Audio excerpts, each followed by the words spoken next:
Hello students, MD commerce classes में एक बार फिर से आपका स्वागत है। हमने कल कुछ इम्पोर्टेंट क्वेश्चंस किए थे एस्टेट दिसंबर 2024 और जो यूजीसी नेट के जो दिसंबर में होने वाला है उसके लिए भी यूज़फुल है और ये आरपीएससी फर्स्ट ग्रेड के लिए भी यूज़फुल होंगे। आज इसी सीरीज़ को कंटिन्यू करते हुए हम और कुछ क्वेश्चंस लेके आए हैं, तो हम आज के क्वेश्चंस देखते हैं। An auditor is a like a, auditor किस तरह होता है किसी भी कंपनी में या किसी भी फर्म में? It is like a watch dog, ये एक वॉच डॉग की तरह होता है। क्यों होता है? क्योंकि ये कंपनी की अकाउंटेबिलिटी को and transparency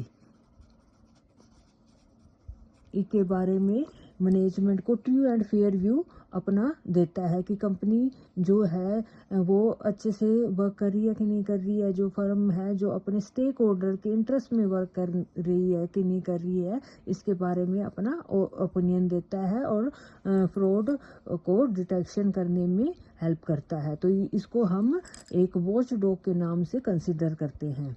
the term audit is derived from a Latin word audire which means, audit word कहाँ से लिया गया है? Audit word Latin word audire से लिया गया है। इसका ओडिरे का मतलब क्या होता है? ओडिरे का मतलब होता है टू हियर या टू लिसन।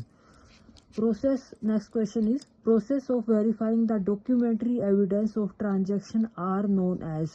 जो कंपनी किसी भी फर्म में हम जो प्रोसेस होता है डॉक्यूमेंट को वेरीफाई करने का, तो उन ट्रांजैक्शन को हम किस नाम से जानते हैं? उनको हम वॉचिंग कहेंगे।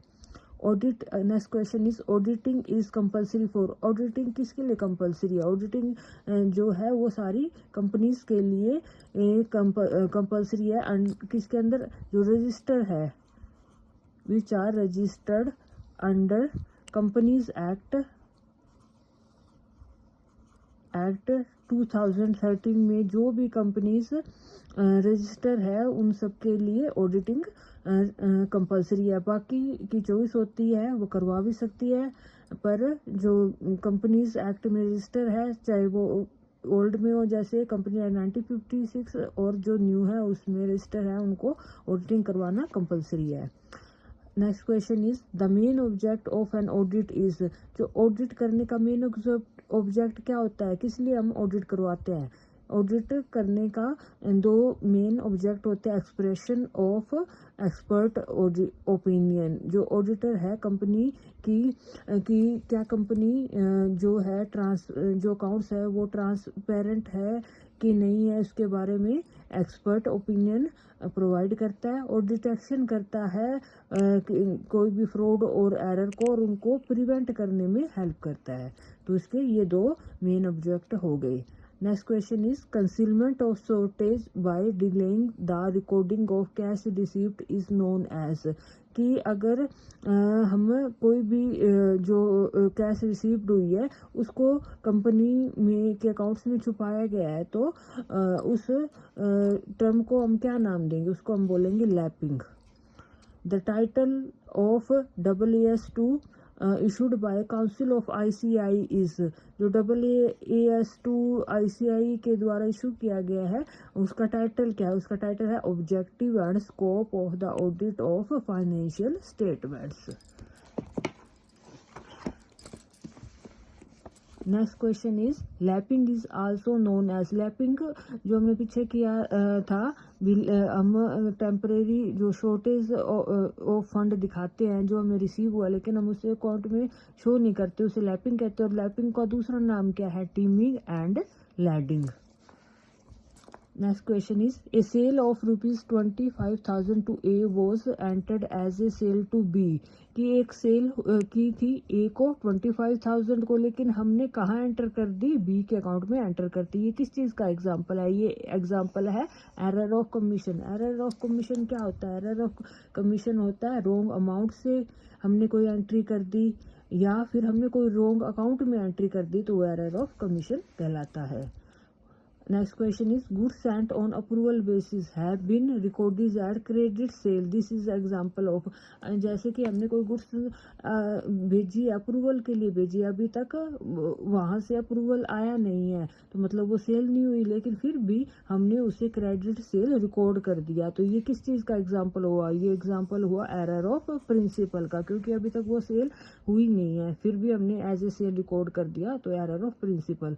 As per AAS4 if auditor detects an error then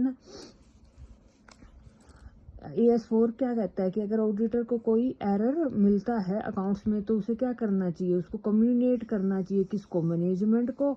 if it is material, अगर कोई ऐसा एरर मिलता है जो मटेरियल है तो उसे कम्युनिकेट करना चाहिए मैनेजमेंट को, और इंश्योर करना चाहिए कि जो फाइनेंशियल स्टेटमेंट्स हैं उन्हें एडजस्ट किया गया है उस एरर डिटेक्टेड एरर के अकॉर्डिंग।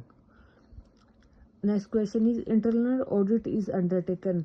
इंटरनल ऑडिट क्यों की जाती है? किसके द्वारा की जाती है? इंटरनल ऑडिट की जाती है by a person appointed by the management. Internal audit होती है क्या? इंटरनल ऑडिट दो तरह की, एक तो मैंडेटरी ऑडिट होगी, एक्सटर्नल ऑडिट जो किसी इंडिपेंडेंट ऑडिटर के द्वारा की जाती है, और एक इंटरनल ऑडिट जो मैनेजमेंट खुद करवाता है अपनी डे टू डे फंक्शनिंग ठीक से हो रही है कि नहीं हो रही है इसके लिए। तो ये किस पर्सन के द्वारा अंडरटेकन की जाती है? ये पर्सन जो मैनेजमेंट के द्वारा अपॉइंट किया जाता है उसके द्वारा ये करवाई जाती है। The scope of internal audit is decided by कि स्कोप ऑफ इंटरनल ऑडिट किसके द्वारा डिसाइड किया जाए? क्योंकि इंटरनल ऑडिट स्टैट्यूटरी ऑडिट से अलग होती है, एक्सटर्नल ऑडिट से अलग होती है। ये मैनेजमेंट द्वारा अपॉइंटेड पर्सन के द्वारा की जाती है, तो इसका स्कोप भी कौन डिसाइड करेगा? मैनेजमेंट ही डिसाइड करेगा।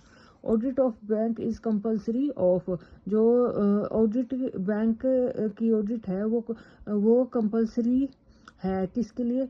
Statutory audit, balance sheet audit और कंकरेंट ऑडिट, ये तीनों तरह की ऑडिट ही बैंक के लिए कंपल्सरी है। Concurrent audit is a part of, concurrent audit है वो किसका पार्ट होता है? कंकरेंट ऑडिट होता है इंटरनल ऑडिट सिस्टम का। कंकरेंट ऑडिट क्या होती है? कंकरेंट ऑडिट होती है रेगुलर बेसिस पे, जो रेगुलर बेसिस पे ऑडिट की जाती है वो कंकरेंट ऑडिट होती है। रेगुलर बेसिस पे कौन सी ऑडिट की जाती है? इंटरनल ऑडिट सिस्टम के अंदर की जाती है। तो ठीक है, आज हम कुछ और क्वेश्चंस लेके आए थे। आई होप आपको ठीक लगे होंगे। अगर आपको मेरी वीडियो पसंद आई तो प्लीज़ लाइक एंड कमेंट कीजिएगा, ताकि मैं आगे और भी कुछ क्वेश्चंस लेके आऊँ एस्टेट या UGC नेट के रिगार्डिंग। आपको कोई भी क्वेरी है तो आप कमेंट में डाल सकते हैं, और कोई भी टॉपिक जो आपको समझना है तो वो भी डाल सकते हैं, मैं उसके रिगार्डिंग भी वीडियो लेकर आऊँगी। Thank you.